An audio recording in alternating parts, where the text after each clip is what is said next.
Hey guys, how's it going? Kevin Cleary here with a knife video for you.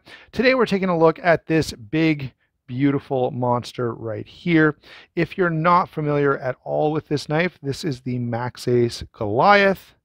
And I have to say that, this is one of those knives that, I'm way late to the party, okay? Let's just say that. But this came out, the original Goliath 1 came out a couple of years ago, maybe more than that at this point, and they actually sold out fairly quickly, and I ended up missing being able to get my hands on one. So when they came out with the Goliath 2, I was a little quicker on the jump, and I did go ahead and pick one up. And I have to say, first of all, that this is probably not the most practical knife out there. And I know some of you watching this will go, what are you doing? What am I going to do with a knife like this? And that's fine. I will say, if you're asking, what are you going to do with a knife like this? You probably shouldn't buy one. But if you know exactly what you do with it, then keep watching, because you'll probably enjoy the rest of the video. First of all, this thing is a monstrosity. It really is. You can see, just the way it lays in my hand, that this is a fairly large knife. And we're talking about 10 inches overall. Quickly, I normally save comparisons for the end, and I will bring this back in at the end. But here, for those of you who are familiar with this, is the Cold Steel 4max. This is a pretty big knife, and you can see that the Goliath is right up there with it. So this is definitely a very substantial knife, and I'm kind of glad to see Maxace do something like this. Right now, really, it's only Cold Steel that does a lot of these bigger, crazier folders. I think Spyderco did the Tatanka, which was, kind of a fail. I know all you Tatanka fans are going to be, on me. That's fine.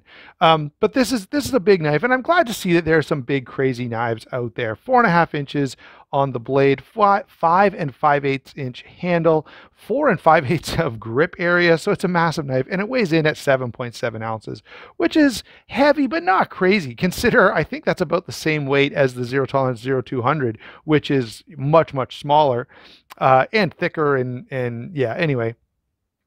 So, I'll probably never say this again, by the way, but if you just take a look at this knife, I have to say this, and it almost pains me to do so, but this knife could actually be smaller. If there was like an 8.5 inch version of this knife, I could see it being a real win, because just look at it. It's a really attractive knife. The lines are nice. The bolster is good.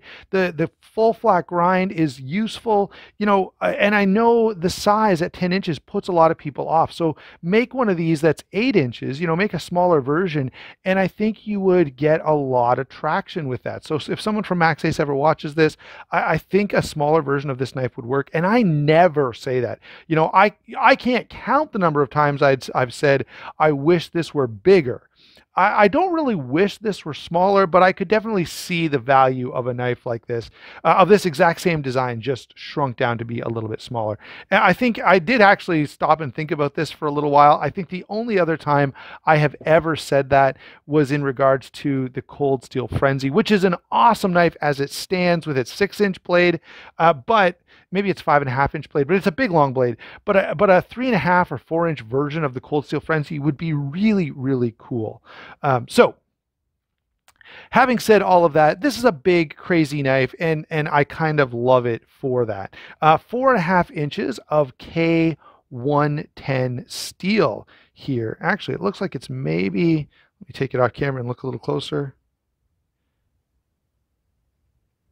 Yeah, there's a little bit of spotting here. Oh, you know what? So there is a little bit of spotting here on this knife that I hadn't noticed until just now, but that does make a point that I was going to bring up. K110 steel is like D2 steel in that it's not totally stainless. Now, by the way, I touched this with my fingernail and it's already starting to come off. I'm going to leave it on for the video because it's worthwhile to remind people that non-stainless steels do need a little bit of extra maintenance, and I didn't protect this the way that I should have. Okay, but K110 steel, the performance on this has been very, very good, similar to D2 in terms of its chemistry. It's sort of Bowler's version of D2 steel. The grind here on this blade is very, very nice. It is quite thin behind the edge. So even though this is a big stocky blade, it actually slices really, really well. And it's in fact, that's not unsurprising, because if you look at this knife, if you got this in hand, you would immediately sort of identify or associate this blade with a kitchen knife. It really has that look and that feel to it. I have to say they've done a great job on the satin. I've fingerprinted it all up here. See if I can clean it up a little bit for you. I'm not going to get it perfect, but they have done a really, really, all I did was smear my fingerprints around. That's awesome. They did do a really, really nice job on the satin grind, and the thinness behind the edge means that this is really, really useful. And so, you know, I think one of the things that, for me anyway, with a large knife, you kind of go, well, how useful is this really going to be? This is really good. When I'm cutting stuff in the kitchen, when I'm outdoors, like, this is a really good cutting tool, which is, I think, really, really important. When you're going to make a knife like this, when you're going to try to do something a little over the top, I think you have to pay extra special attention to making it as utilitarian as possible, because that's going to justify the craziness. All right, what you want is someone to go, wow, that's crazy, but it's also really, really useful, and that's exactly what this blade does. So yeah, performance has been great for me on the K110 steel. Now at 120 bucks, because of the size, and there's titanium here, and I'm not, the price is not completely out of line, but I would have liked to see maybe a, I don't know, even 14C28N or 154 CM. I think 154 CM would be a perfect steel for this knife at this price point. As it stands, K110 is fine. I'm not complaining about that, but I guess I'm kind of complaining about that. All right. All right. So let's move on from the blade. I like this blade. I've used it a lot. It's really, really useful, and it's really, really attractive, and I think it fits well with the overall design of the knife. Let's move on to the action, because that is also really stinking good. All right, drops shut really nicely. Pretty good detent. It's, you know, you wouldn't want the detent to be any stiffer than it is, but with the detent like this, you can see it's not like the very fastest knife you've ever seen. And that's just because there's a lot of mass here, right? You've got a lot of inertia to overcome. And then once it gets going, it's going to really swing out there. So really nice action on this. It is dual row bearings, which is fantastic. I love dual row bearings. And on a knife like this that's larger and you know, I wouldn't call this really a hard use knife. It's like a giant gentleman's folder, really. But on a larger knife like this, where there could be extra pressure put on that pivot, it's nice to see the dual row ceramic bearings. I'm a huge, huge fan. The detent is nice. The lock bar is very accessible. And again, that's something that, you know, I complain about a lot, but I don't want to have to force my finger in here, try to have any issues with getting a hold of that lock bar. And this one, you really just don't. It works great. Fairly substantial stop pin there, which is in keeping with the size of this knife. Decorative pivot with a bit of a pivot collar around, and you can see that it's a Torx bit. It looks to be about a number 8. And thinking of Torx, you can see that one's the same size, but back here on the clip, they look to go down to a 6. Let's see here. Focus you. Take a look at those two side by side. Do they look the same size? I think they are probably 8s in the scale here and 6s in the pocket clip. It is a single position clip. We're kind of moving on to the handle anyway. So this handle is really, really nice. I have to say, top points for that. They're going to dig. Wow. Hold on. Back up a little bit. They've done a really good job with fit and finish. I don't know why I took those syllables, broke them apart, and put them all back together in jumbled order, but that's what I was trying to say. They did a really nice job with fit and finish, and it's an attractive knife. Now, I wouldn't recommend white G10 for most people. Remember, I've got a bunch of knives, so I'm not forced to carry any one knife all the time, and so so white G10 is fine for me. But if you're buying this and you're thinking this is going to be something I carry 2, 3, 4 days a week, you know, it's probably not going to be a great every single day type of carry. But if you're going to carry this a lot, I would lean to a different color other than white, because this is going to get dirty and grimy from your hands and from whatever you've got in your pocket. And in fact, I even got a little bit of blue on it from a pair of jeans that I've had for years, and they still showed a little bit of blue. So I just wiped it off. It was fine.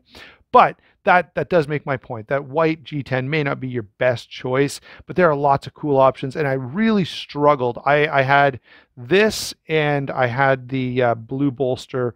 By the way, the bolsters are titanium. So I had the blue bolster with brown micarta, or kind of beige micarta, and that was a tough one. I really like the look of the micarta as well. So kind of 6 of one, half dozen the other. I went with white just because I didn't really have anything else in white G10 to be kind of different.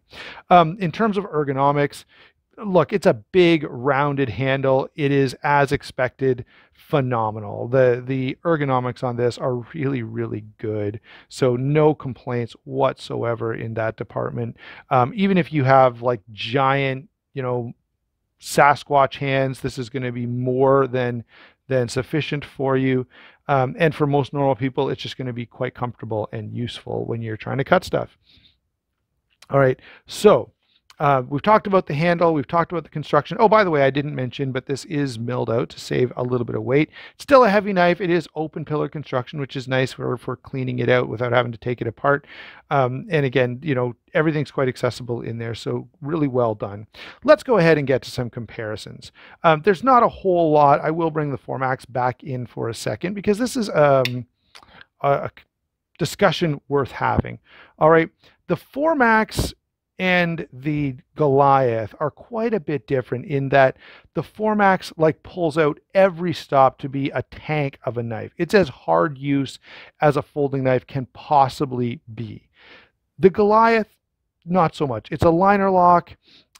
It's the relief cut, is fairly thin. The blade is a little thinner in general, and the blade grind is quite thin, which does make it slice like crazy. But this is not a knife I'm going to go prying with. I don't go prying with any knife, but it's safer with this, even though I still don't recommend it. All right, so I just wanted to throw that out there. Just because this is big doesn't mean it's just an absolute tank of a knife the way the Formax is, but it's certainly going to be more heavy duty than, take a knife like this. Let's see, I'll slide this down, or even like this, right? These are not going to take the kind of abuse that this will take, just because of the size of the components and all of that. All right, so there's something to say there. There it is beside a Para 2, so you can get a sense for just how massive this really is. It's funny when you compare anything to the Formax, you go, oh, it's not that big, but it's big. Okay, there it is beside a Para 2, and I've even got some fairly large knives here. I purposely went around and found some larger knives. There's my Spyderco Amalgam. Another favorite bolster knife for me is the Crooked River, and you can see this is still quite a bit bigger than the Crooked River. The Recon 1 right here, which is, again, no slouch when it comes to size, so big knife.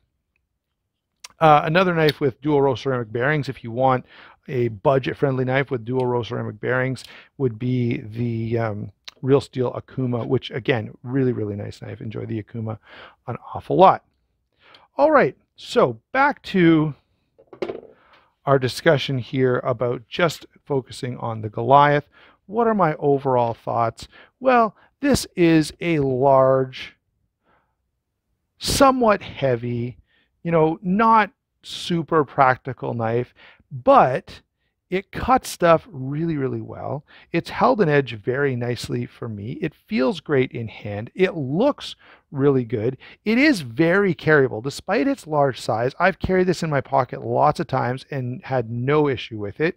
And it's not crazy expensive. So I think this is a really cool knife, and I think it does offer some stuff like dual row ceramic bearings, the size, the titanium, the look. There's a lot to like about this knife, and I definitely feel like I can recommend this one pretty darn easily, while also saying that it's not for everyone. But frankly, if this knife is not for you, you'll probably stop watching long ago anyway. Thanks for watching. Don't forget to like and subscribe. Don't forget to check out White Mountain Knives. You can get one of these for 10% off. I think they've still got some in stock. At least they do as I'm saying this. Hard to say what the status will be by the time this eventually gets published. So again, thanks for checking out those channel sponsors. It does help the channel a ton. We'll talk to you soon.